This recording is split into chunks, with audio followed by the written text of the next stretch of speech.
United USA.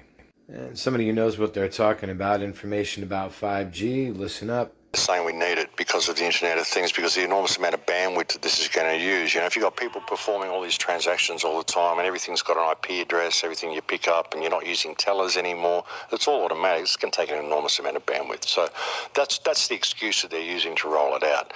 But, you know, I look at it and the health aspects and everything, what this is going to do to the body, there's underlying ulterior motives. You know, we're being led in a certain direction with all this.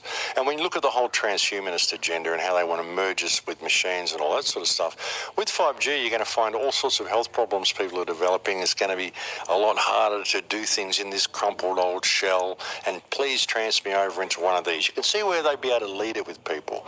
You know, a lot of kids are going to really like this because they're just stuck in the technology anyway. So, you know, you've got to really step back and look at it. I mean, 5G is dangerous in itself, but it's part of a broader action that's happening, you know, and it's all tied together.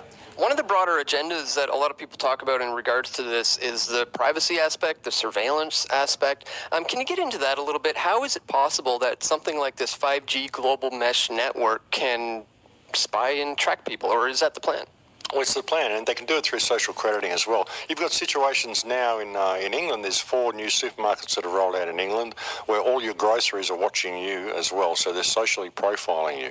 Walgreens and a couple of others. They're socially profiling you while you shop. So when you look at the Chinese social crediting system they've got as well, you know, if they digitize all cash and they socially profile you in every move that you do, track everything you do through all the surveillance cameras, they can suddenly say, look at this Dan Dix guy. He's talking to people and he's saying things that we don't like. So there'll be an algorithm there which will pick up on your profile, pick up on who you're talking to, what you're saying, and it'll just start docking your social credit points.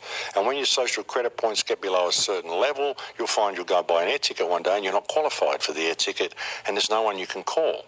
It's just simply the algorithm has determined that you're below on social credit points and now you are now untrustworthy and you can't be permitted to travel because you're untrustworthy. This is what they've done in China. There's over 7 million people now on China's credit blacklist who cannot fly planes, they cannot ride on high-tier trains, and some of them can't even rent houses. So they can basically criminalise, this is thought crime, you know, you're saying and doing the wrong thing, and if you're a dissenter who's speaking out against the government, they can limit your social crediting points and limit you from access to the world around you by putting a digital barrier there where it requires permission to do everything. And if you're not up on social credit points and you don't have the permission, you suddenly become an undesirable and you get put into the smart prison because you can't rent a house, you can't travel anywhere, so what can you do? That's the way they do it, you see.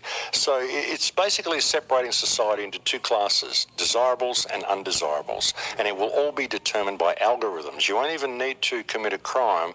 You've got your clock radio listening to you, you've got your TV watching you, you've got everything listening to what you're saying.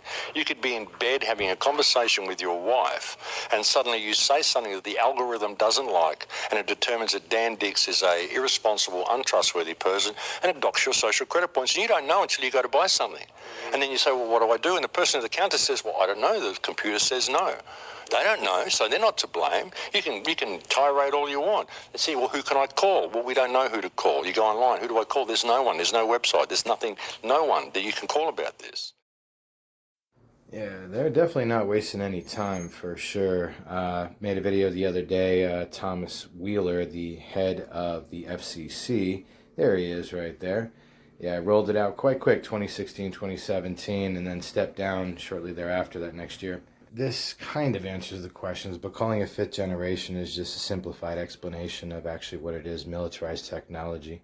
Originally developed by Raytheon, a defense contractor for the DoD. That's how it started. Originally it was called the ADS, the Active Denial System, used for crowd disbursement, which they admitted that it goes up to 90 gigahertz. So this technology can range anywhere from 28 to up to 100 gigahertz. We're not told exactly. The ADS system is weaponized, what they called non-lethal. But when you ask Sprint, they say, oh, 2.5 gigahertz. You ask T-Mobile, same thing. They say same thing, 2.5. When you ask Verizon, they actually admit between 28 gigahertz and 39 gigahertz. AT&T admits to offering at least 39 gigahertz. So millimeter wavelength, yes, that's very powerful. And that's a lot of microwave radio frequency in the air, ladies and gentlemen, especially how close they are to residential homes. Definitely like and share this video. Comment below.